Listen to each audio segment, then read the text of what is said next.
Greetings, my friends. Welcome to the next episode of the Mint Mob Podcast. Jason here, joined by my buddy Alex across the pond in Germany. We're going to jump into markets. Who knows what else? We're going to kind of free flow, but lots of activity happening, both politically and financially here in the States and abroad. And we're going to check in with Alex and see how things are over there. Bud, what are you seeing? Hey man, obviously I'm observing the crypto markets right now as well, and it's crazy because whenever I refresh, that's the word I'm looking for. Whenever I refresh the CoinGecko page, Bitcoin price is significantly different, and it's crazy because markets are so volatile right now. And I think I just read that the crypto market reached a new all-time high in terms of its market cap of the whole crypto market, which is crazy. Again, I think we've seen many all-time highs recently, and even altcoins are doing pretty good lately. And I think I wrote in the Discord that I'm surprised to see Ripple and Cardano having a comeback. They almost did like 100% in the last week, so. Yeah, it's crazy. I love to see it. I love to see the price action. That's what we've all been waiting for quite some time. And yeah, I like it. How about you? Yeah, definitely. I mean, the altcoins always follow Bitcoin, so this really hasn't been very surprising to me personally. I hold these coins, like the Cardanos, for example, and I'm looking for exits actually because I don't see a huge future in a lot of these alts. So for me personally, I'm looking for a good run, and then I'm going to exit into something that I feel like is going to be around a lot longer, a lot stronger. And the Cardano is going to be one of those for me. So yeah, I was absolutely happy to see it move. It definitely had a little bit of an impact on my portfolio, but more than anything, I mean, if these coins can get anywhere near, like even remotely close to their previous all-time highs, which I think is somewhat doubtful, I'm definitely going to sell out and probably not purchase them in the future. How about you? Yeah, I do hold several altcoins as well. I mean, in the end, when I see Bitcoin moving like $5,000 a day, and you have to consider the amounts of money that have to go into Bitcoin to move that much. Even like probably a tiny frame of that would be enough to send certain altcoins to the moon. So I think most of the altcoins will not hit their former all-time high. But we might get close to it. I think a lot of people expect it to even double or triple their former all-time high. But I'm not sure if we see that or if quality is going to matter. But what I did today is I wanted to see, because obviously when we are on X, the posts are somehow biased because I'm obviously in a crypto NFT bubble in there. So I went on YouTube, which is a famous video platform. Who am I actually explaining to what YouTube is? But I went on What is YouTube, and YouTube? I just I just searched for Bitcoin. I wanted to see what's like the news on Bitcoin on YouTube. So I just wrote down the first couple of titles I read on the newest videos, and it was like the first one was "History is being written and we are part of it." Another one was "Bitcoin Gold Rush: Your chance to buy under 500K." Another one was "Bull market is here, massive rally for crypto." The only negative one I found was "Why I sold my Bitcoin," a video about that, and I actually even watched it, and it was basically about him expecting a big correction in January. But all in all, you see that the sentiment is very bullish. I saw the crypto fear and greed index, which shows extreme greed. Even though, and that's funny, the chart is not as high as back in March yet. I also watched two videos from the mainstream media. One was actually two old guys talking stocks all the time, and in the end mentioning the Bitcoin rally, saying it's mostly because of Trump and his claims of building a Bitcoin reserve. And then people got FOMO, and they expected to maybe touch the 100K, and then they see it go back down, call it a bubble, that is about to pop. So you see mainstream media recognizes it, but still kind of wants to talk bad about it. I feel like especially, the old people in the mainstream media, or actually from the financial industries, who studied it, who were, at the universities learning about stocks and how financial markets work.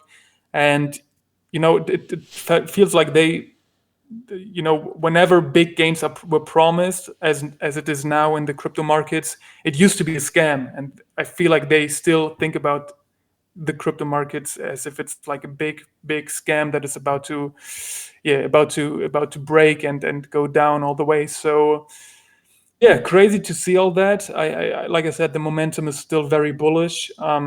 Not sure we might see. I think I'm not sure how it's like cycle wise. If we are supposed to see another correction towards like the beginning of the next year. But I know you studied the cycle, so maybe you can tell me.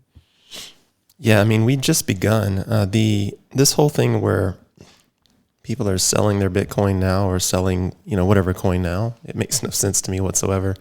I mean, if you participated in the theory of cycles or just lived through the last 4 years, the past 3 years of all the buying and stressing and, whatever you did to acquire your tokens, this is when it gets to pay off. And, there are going to be days where we have massive, massive volatility. For example, if you have, if you have certainty in government, for example, if you've got a pro-Bitcoin Congress and, the largest consumer market in the world, of course, people are going to buy Bitcoin because obviously the question mark of who's going to be in office has basically been answered.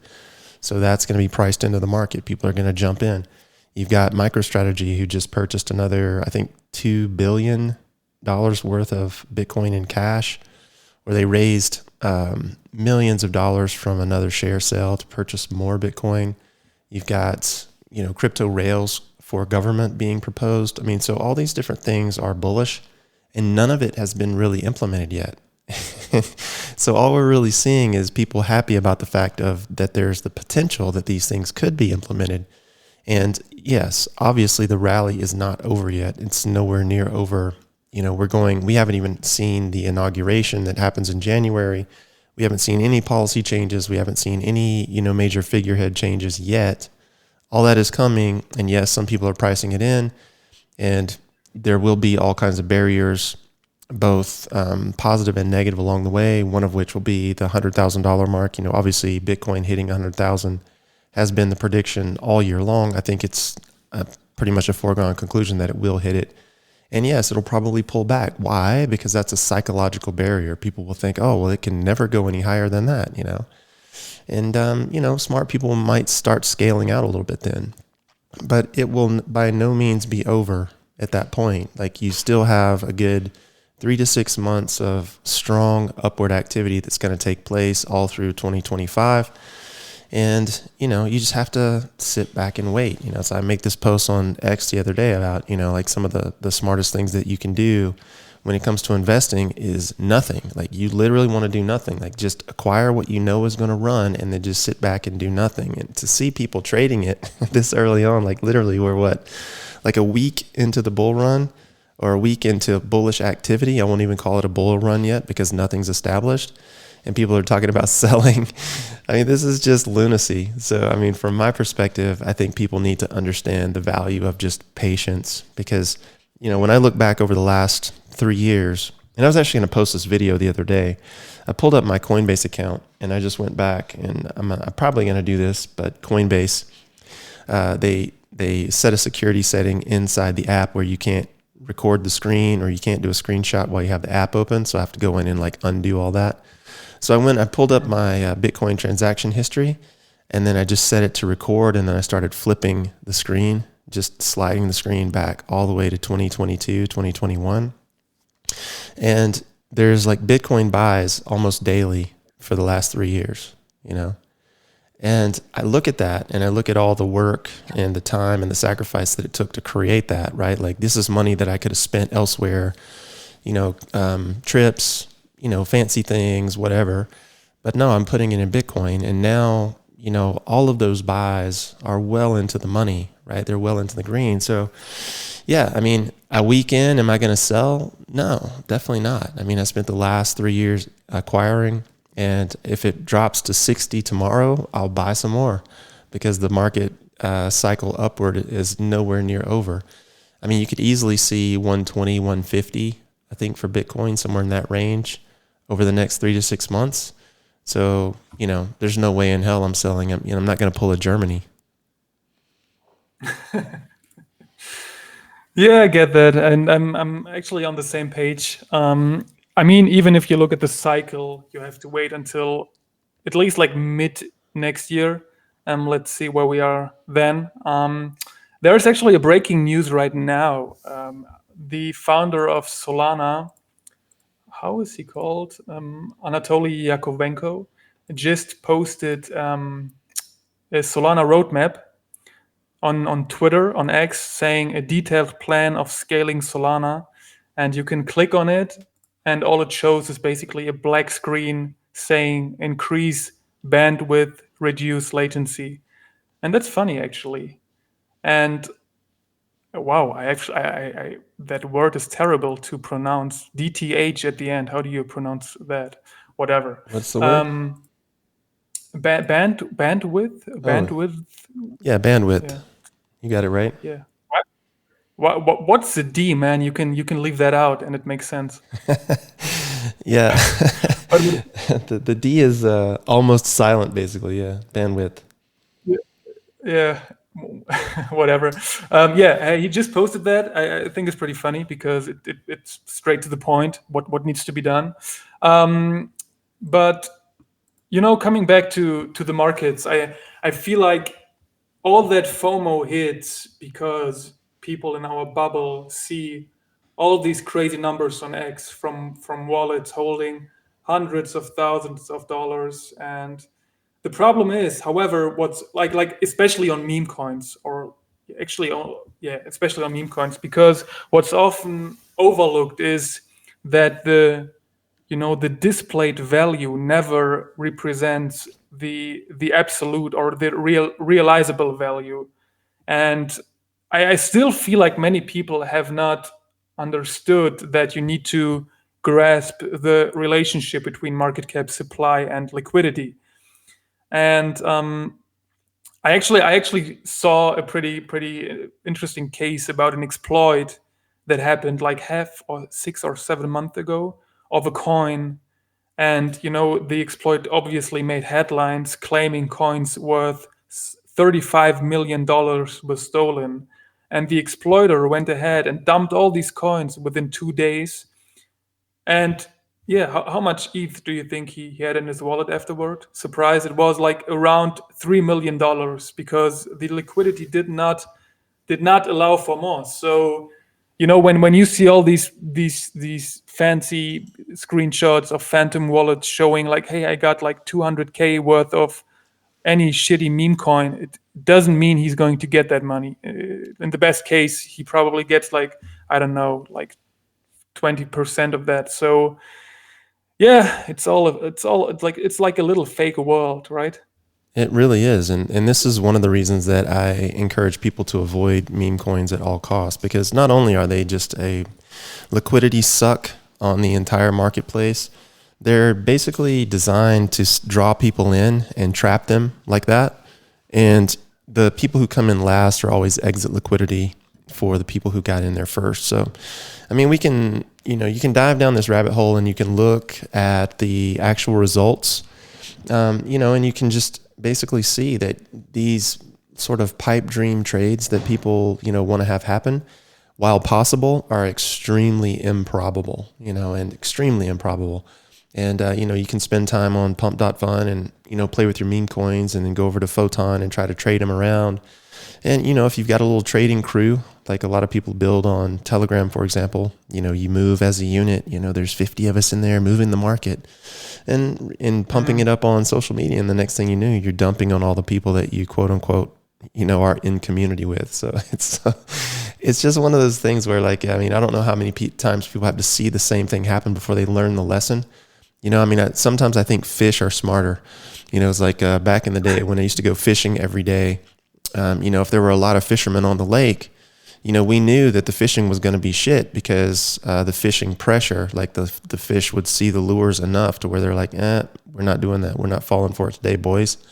And so you'd have a shit day on the water because there were so many fishermen and so much fishing pressure. And it's the same thing here. It's like there's so many fish, buyers in this case, and so much fishing pressure in the case of like people being dumped on. Like, here's the lure, guys. Go buy this one. Here's your little lure. Come on in. And then, of course, these people come in, they get sucked in. The next thing they know, they get snatched out of the water, right? So it's like, I don't know. I mean, I think the fish are smarter when it comes to stuff like this, man. It's pretty crazy. Yeah, I actually just read a pretty interesting tweet about it from a page called Coinfessions, which is a wordplay of like confessions and coin, obviously. And it's probably like a platform where people can anonymously like tell their stories. And there is one post saying, "I genuinely don't care. I'm gonna just say it. I'm a pretty well-known influencer, quote unquote, call on Solana Twitter, and I dump the fuck out of my bag on my followers, and I don't regret any of it. I'm here to make my bag. I don't give a solitary fuck about them and their money." And this is actually like an open secret. People know that. People call stuff and then dump on their followers. But still, the system works because we get so many tweets about people claiming they made life-changing money, and people chase the money, the easy money. Obviously, people are not patient, and that's why they hope for their meme coin to go up because you hear these stories. And yeah, I mean, we keep repeating ourselves on that meme coins are a big casino. Um, but I feel like every now and then we may reach another person and educate him, and stick to the big players, stick to Solana, ETH, and Bitcoin. Probably ETH for not too long, in my opinion, because ETH is obviously going down, especially if Vitalik keeps doing the stuff he did recently. So yeah, I think you're not a big fan of ETH as well, right? I'm not a big fan of their movement in away from proof of work because basically all they did was invalidate every single L2 that rides on top of them. So, I mean, if I'm, like you've seen this with Polygon, for example, or Matic, like if you're Matic and you're an L2 that sits on top of ETH, what is your purpose? Your purpose was to be a cheap version of Ethereum. That was it. Okay, so now Ethereum went away from proof of work and they lowered their fees to transact. And they're not as low as Polygon, but they're pretty low. They're low enough to where it's not really a barrier to do business there anymore.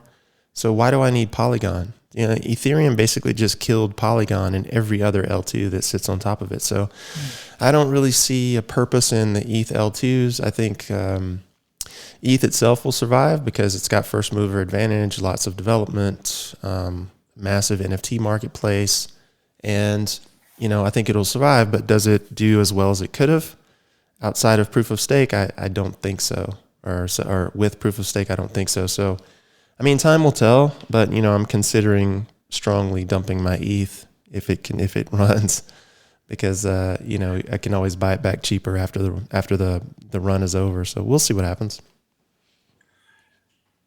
Talking about ETH, if we jump a little bit into the direction of NFTs, have you seen the partnership or the collaboration between Doodle and McDonald's? No, I haven't seen this. You haven't seen it? It's actually probably one of the biggest partnerships between an NFT project and a big company, and obviously at a time where people say NFTs are dead. And I'm not really sure what the partnership is about. I think it's a lot about the IP that McDonald's gets. They print these doodle things, the doodle world, I don't know what it is, on their cups, and you can actually see some preview images on the McDonald's page. And it's crazy. I mean, it still cost the doodles NFTs to get a huge amount of volume. I think they made like let's see, 800 sales, 2,000, almost 2,000 ETH in volume in a day, or is it a week? I don't know. In a week, It's crazy. I mean, it's good for the NFT space in general to see companies still care. And I mean, it's a 10K collection, so obviously it's not too many holders, but it looks like it's not about the holders. It's more about the IP. So that's what we've always been preaching. So I feel it's a good thing. Um, and let me see what else I got NFT wise. Oh, we can. Do you have a take on that, or can I move Yeah, on? actually, I did hear a little bit about this. Now that I think about it, I remember. Yeah, this is like part of their. They just did like a marketing campaign with their. They basically did a spin on the GM thing, and I think the campaign's called GM Spread Joy, and you get basically a cup with the artwork on it. But this is one of those uses for NFTs where it's like, okay, well, back in the day, I don't know if you had this in Europe or not, but in the early McDonald's, Burger King, fast food world days, you could go in there and you could purchase a meal or whatever, and they would do these commemorative cups, but they were glass back in the day. So like you might go in and maybe they did a collaboration with Marvel or Coca-Cola or some big name brand, and you could collect all of the glass cups that were part of that particular campaign. And people would actually collect these when I was a kid. Like I can remember, my parents or friends of my parents, you'd go to their house and they would have these collectible glasses in the cabinet. But these are just like paper cups. So I'm not really sure, how this whole thing works, but it would be cool to see them go back, do some throwback stuff and like do some glasses with some artwork on them. That might be kind of interesting. Yeah, I'm curious to see where it goes. Another thing that happened that you may have seen is in DE Gods. Have you seen the approach from Freelance Capital going to or asking, almost blackmailing Frank, telling him what to do, or he would dump all his DE Gods coins? No, I haven't seen this, but Don't tell me you haven't seen that. I Oh, really dude, haven't. you are a holder. You have to know. So he actually, I'm just trying to find the post, but he made some requests to Frank and telling him like, hey, if you don't do that, I'll have to dump all. And he's like, seems to be a pretty big whale. So um, let's see if I find it. It must have been. I'm not sure. It's here, like November 16. If you want to research. Yeah, Um, I am a holder. I still hold 3D gods. And yeah, I'm so very disappointed in the leadership there for sure. So I can understand why anyone would be frustrated. So what he actually demanded was, first thing, restore a two-way exchange between DeGod, the token, and DeGod's NFT. The second one was remove royalties when exchanging NFTs for DeGod tokens. And the third thing was make DeGods immutable, including switching to use on-chain storage for the images. I don't care if you use season 1, 2, 3, pick one and let's not modify it again. If the answer is yes, I will keep my DEGET for at least another year. If the answer is no, I will send DEGO's tokens to where they should be. And he held like 500,000 worth of tokens, which is crazy. To where they should Um, be. I love the veiled threat there. That's pretty funny. yeah, and Ay, ay, ay. people waited for Frank to respond all day long because you have seen that he didn't make a post for like 10, 15 hours. And then he said that he wanted to go live on Twitch, and somehow I was available, so I just checked it out. And what he basically said was, Freelance has to do what he has to do, so have to yeah, dump his coins. And he said that whenever he listened to Wales back then, like they talked him into bridging to ETH and all that stuff, and that it always like was bad in the end. So yeah, what do you think about the development, let's call development of Frank, like what he went through and how he became now? But because he's obviously what he does now is trading meme coins. Yeah, that's pretty much it. I lost all faith in Frank a long time ago. The move to ETH was actually a really smart move, And I think we talked about this before, but I'll dive into it briefly. When DeGods on Solana were sort of being, or I guess I should say, when Solana was extremely degen oriented. I mean, it's changed a little bit in recent months. I want to say years, but this market is so young. It's months. In recent months, I'm seeing more artistic sort of improvisation and creation on Solana, and I'm seeing more technology being developed on Solana. So I see, that Solana has a bright future in the right hands of the right people. And back in the day, that wasn't the case, and Ethereum was the case. And so they bridged DeGods to Ethereum, and Frank did an interview where he talked about elevating the quality and the caliber of the holder. And they released season 3, which was by far the best artwork in my opinion. The degens, of course, didn't like it because, remember, he took a degen community that he created on Solana and brought it to ETH, where artwork is a little bit more respectable, and released quality artwork. And of course, people started to shit on it. All right, well, rather than standing in the fire of that and saying, this is what we're doing, you can fuck off because we're going to keep this high-end appeal, because NFTs are luxury items. These are literally his words. Like, NFTs are luxury items. I'm not looking for everybody. I just want, 10,000 of the coolest people, the whole spiel, right? And then he basically went back on that. And now he's blaming the fact that he went to ETH in the first place on the fact that he listened to someone else. And this is just the weakest, most pathetic, childlike bullshit I've ever heard in my entire life.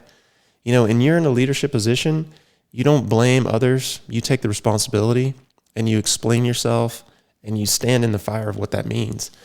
And so when he started doing his backpedaling bullshit where he opened this bridge back to Solana because people were whining and moaning, and then he backed off the art because people were whining and moaning, I'm just like, this guy's a clown. And so for forever until, I have a conversation with him face to face and I literally find out all of the facts behind the situation, this is a clown move, and I have no respect for it in either direction anymore.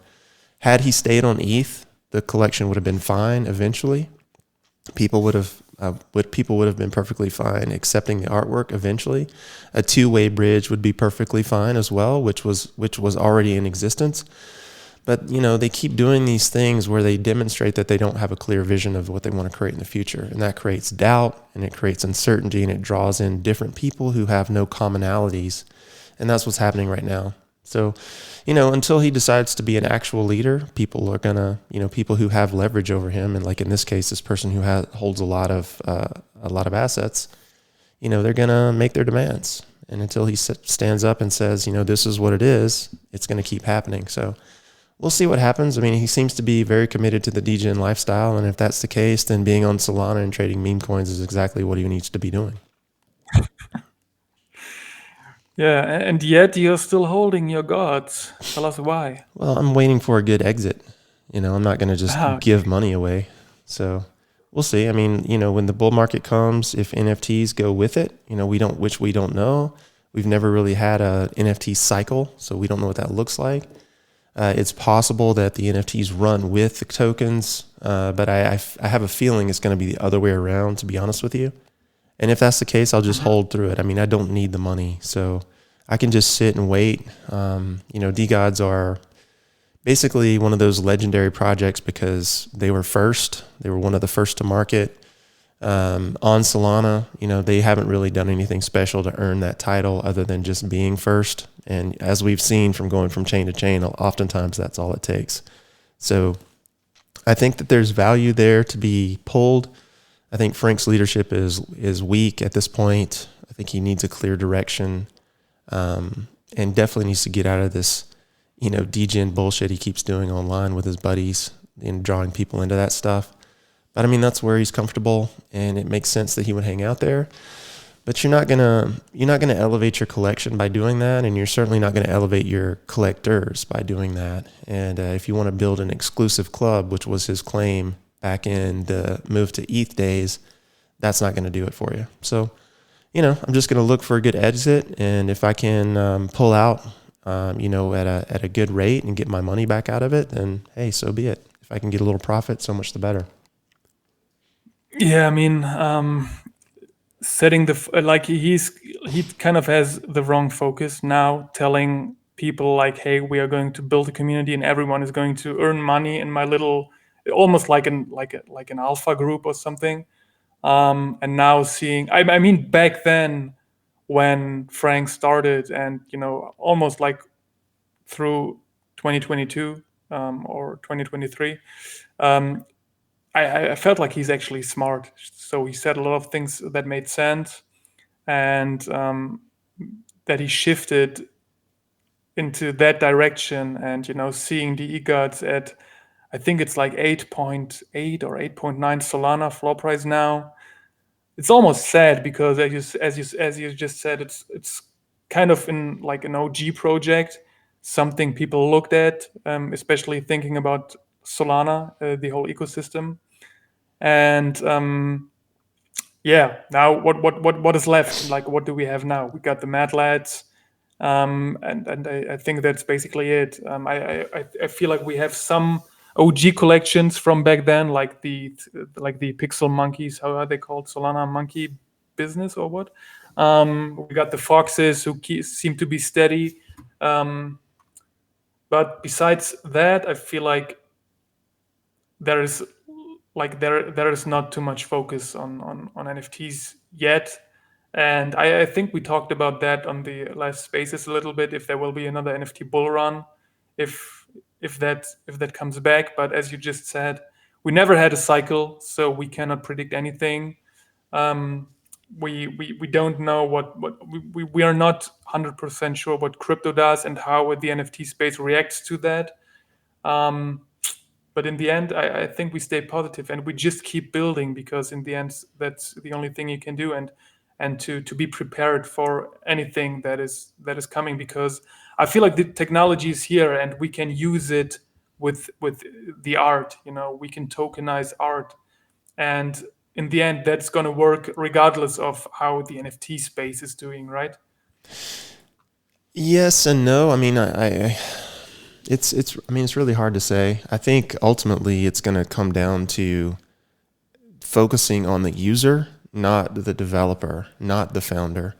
The founder and the developer are key in the creation process, but the propagation process is key to user experience. And so I think until we shift into this focus of having a really quality user experience, then everything just kind of stays the same for now. Because again, it's like the same 100 people bouncing from project to project to project.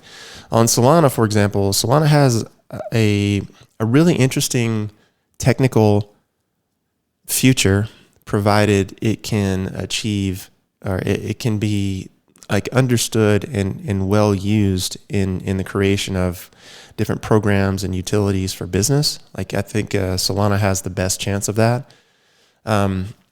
But what I see with the meme coins is like a distraction. Like it's NFTs can serve a purpose in terms of tokenizing real world assets and tokenizing artwork, being beautiful creations that people can own. Meme coins do none of that. Meme coins are just a liquidity suck, like I said earlier, and a distraction for most people. So at the end of the day, what is the purpose of a meme coin? Well, now they're trying to tie meme coins to NFTs, which is what DGod's been doing with this DGod token, right? I've seen other collections do this as well. It's not really a new idea. And it sort of makes sense. I mean, it's kind of cool that you can do it. But again, it's like, does the end user give a shit? Like, not really. They really don't. So on Solana, what I see people who are creating value being undervalued right now because of the attention that stupid shit like meme coins gets, right? So like if I'm looking at the foxes, like famous foxes, I'm not a huge fan of the artwork. It's kind of childish in my opinion. It's very cartoony, but some people like that style. But all that aside, their technology is fantastic. Like if you go to the Famous Foxes website and you use any of their utilities, they just work, and they work flawlessly. They work cleanly. They work quickly. This is what we need. Like, so anytime I need to move things around on Solana, or if I need a particular tool or utility, I go to Famous Foxes first because their shit works, and it's easy for me to use and it's easy for me to tap into. And that's where the focus needs to be. So why isn't that collection top collection on Solana? Well, because we've got degen morons buying fucking meme coins and not really, bringing other people in. They're bringing people in. Like if you're going to bring somebody in and say, hey, buy this meme coin and hang out with me in our community so I can dump on you, right? Like they're not going to hang out for that. And they're not going to look into anything else. They're going to be like, my experience was bad. I'm never going back. And that's the way the real world works. So like Famous Foxes needs to be acknowledged for the great work that they do. OK Bears does great work for IP, and we're kind of in that same bucket as OK Bears, with what we're doing, trying to provide great user experience. They're obviously 3 or 4 years ahead of us. They've created some really cool website UI that allows people to see their NFTs on different chains. They've got a couple bots running. They've got some really interesting sort of social things happening. And they've had some pretty high-end brand endorsements. And, this comes from the fact that they've had a tremendous focus on their specific IP and user experience. So like when I think of Solana, I think of those two collections first. I think of Mad Lads from the standpoint of they've created a wallet, which I don't use, so I don't really know how good it is. But they've created a wallet, which a lot of people do use and do seem to enjoy. Okay, so you've got those three who've actually done some great things. You've got us kind of bringing up the rear since we started a year ago, and we don't really have a tech team yet. We're having to buy tech from other people.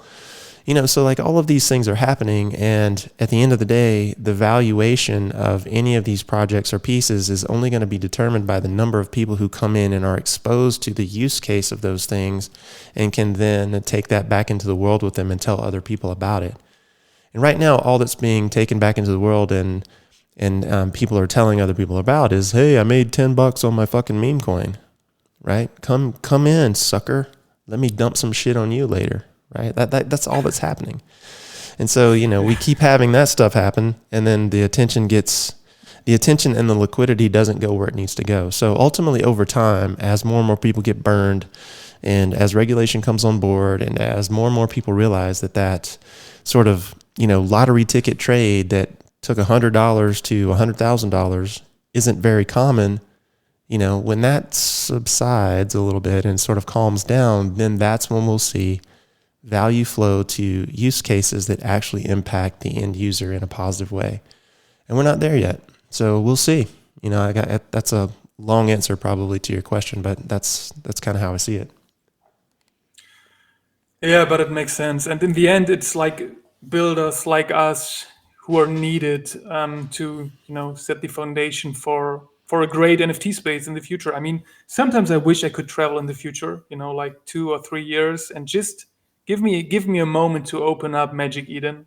And from today's perspective, I feel like everything is possible. From when I type in Magic Eden, like page not found, or huge volume and sales and everything. Mm-hmm. Everything is possible. So let's see what happens. And talking about Solana, I think we're only $20 away from an all-time high, and it's crazy because market cap wise, we have shattered the old all-time high already, quite some time ago actually.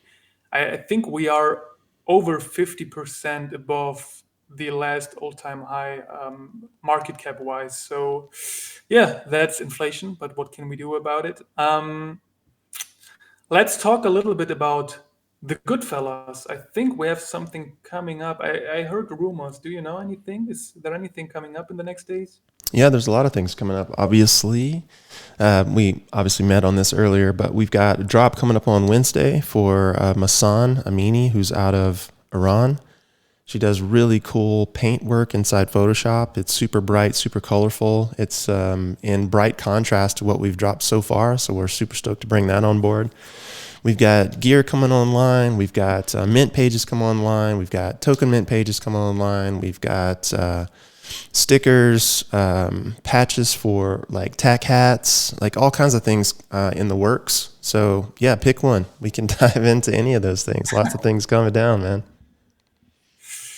Yeah, obviously Masan's drop coming in 3 days. And I actually shared a little sneak peek of it and, showed people that what matters to me is the details in the background and the brightness. Is it brightness? Yeah, right. Of the colors, you know. And this is something I haven't seen in this space so far, and it's very unique. And yeah, it's great. Oh, by the way, we falsely claimed, um, I think in some of the past podcasts or spaces that she lives in Turkey, but yeah, as Jason said, she's from Iran, and yeah, I love her art. I love what she does. The way she works, I love that she shows some behind the scenes footage from when she creates stuff, seeing how it's showing how it's done, and yeah, I feel like she sets the mark pretty high for any upcoming AI artist, right? I think so. Yeah. I mean, the coloration that she uses, I mean, it's almost like a neon. It almost has like a neon feel to it in some sense. And it's fantasy like. It's, definitely has an air of fantasy to it, but it's just so visually interesting. Like you can just look at it for a while. It's definitely one of those pieces that you would consider eye candy because you have to basically study it a little bit to catch all that's going on in there. So these are the types of pieces I really enjoy. It's a little less flat. It's a little more detailed, kind of like our collections are, and so that's kind of right up my alley and things that I really appreciate. So I think people will really get behind it as well, given the fact that like the last series was more monochromatic. So this is definitely in contrast to the monochromatic feel of Daria's work. Now we're going into like full bright colors, so it'll be a nice addition to the gallery for sure. Yeah, definitely. And I feel like what our community has seen so far from her works on X and everything, they loved it. So I'm sure you guys will love the upcoming piece as well. Going to drop on November 21st, 6 p.m. UTC, and looking forward to that. And yeah, let's dive a little bit into the gear as well. You mentioned it. A lot of things are moving forward, and what can people expect as like the first drop?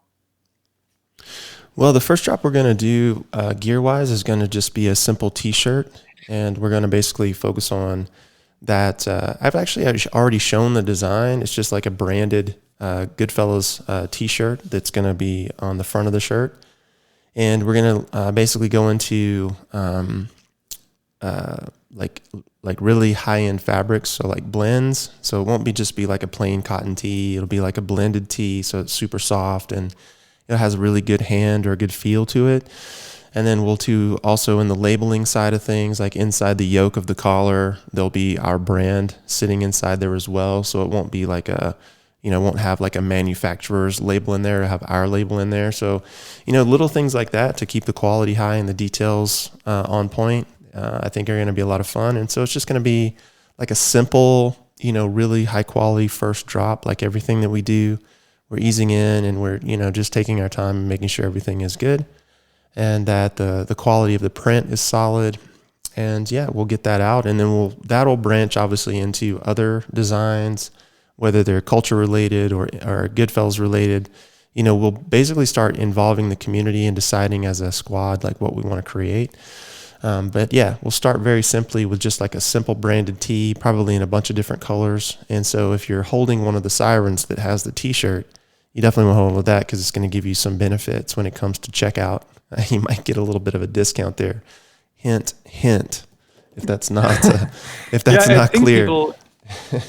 pe- people actually requested even like the design that the siren wears, and like we have to get that hoodie done like in the future, Hmm. that we have in the Goodfellas collection. That looks great as well. But yeah, little alpha for everyone listening to the podcast, and I think we covered it so far, right? Do you have anything else? No, I don't think so, man. I think that's quite a bit, for today. So we can call it here and jump back in. Spaces on Friday, of course. For those of you guys who catch the podcast every Friday on Twitter or X, we're live at 6 p.m. UTC right now, which is I'm in Arizona, so that's 11 a.m. for me. So I'm not sure what that is in your. What time is that for you locally? Locally, it's 7 p.m. 7 p.m. Okay, so German Yeah, 7 p.m. in Germany, 11 a.m. here in Arizona. So you can kind of gauge without having to look it up wherever you are around the world. But yeah, pop by, have a conversation with us, and we'll definitely be on online then. exactly. So looking forward to the drop in 3 days. Stay tuned. Have an eye on the Discord and check out the newest information, of course. And yeah, this should be this should be it for today. Oh, maybe as a little sneak peek, we are going to talk about the need of utilities in coin projects in the next spaces. So if you're interested, um, drop by, chat with us. It's going to be great. And see you guys on the next episode. Bye bye. Take care, guys.